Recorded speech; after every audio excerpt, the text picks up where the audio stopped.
Famous American entrepreneur Jim Rohn once said that you are the average of the 5 people you surround yourself with.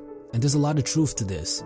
Chances are if the 5 people closest to you all like to go out partying and they don't take care of themselves, you probably don't either. If they all enjoy playing video games all night and have terrible grades, your grades are probably not something you're proud of too. But if your friends love hitting the gym on a daily basis and they watch what they eat, there's a high chance you're healthier than the average Joe. Of course, there are exceptions to this, but the general consensus is that there's some truth to this idea. We as human beings learn from our surroundings. We're sophisticated animals that excel at copying each other. This is largely where things like culture, slang, accents, and even traditions come from. People learn each other's habits and adopt each other's mindsets after spending large amounts of time with each other. I frequently catch myself using other people's catchphrases after hanging out with them for just a short period of time. And that's why it's to no surprise that a large majority of the most successful people on this planet have attested a lot of their success to their mentors. Martin Luther King had Gandhi, Mark Zuckerberg had Steve Jobs, Drake had Lil Wayne, and Bill Gates had Warren Buffett. People who become successful almost always have at least one person in their sphere of influence who is already massively successful. It's from them that they adopted the mindsets and habits that they needed to eventually bring them to success. However, you might say, well, I don't know anyone who's successful, my friends are just average people.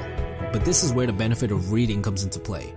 A book is literally the words, the ideas, the mindsets, the advice, and even the experience of another person wrapped into a convenient, portable, always available collection of papers.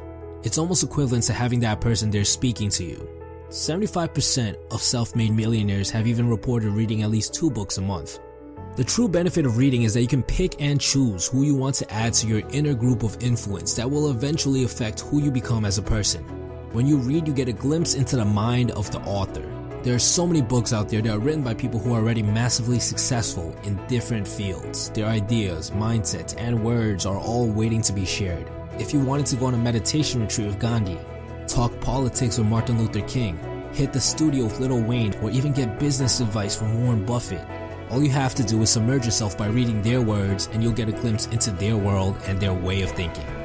You will have essentially added a new friend to your group of friends, a friend who is most likely older and wiser on top of being significantly more successful.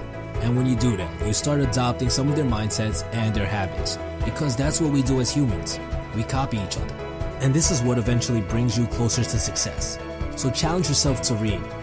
My personal New Year's resolution this year is to read at least 1 book a week, so expect some videos about big concepts that may come across.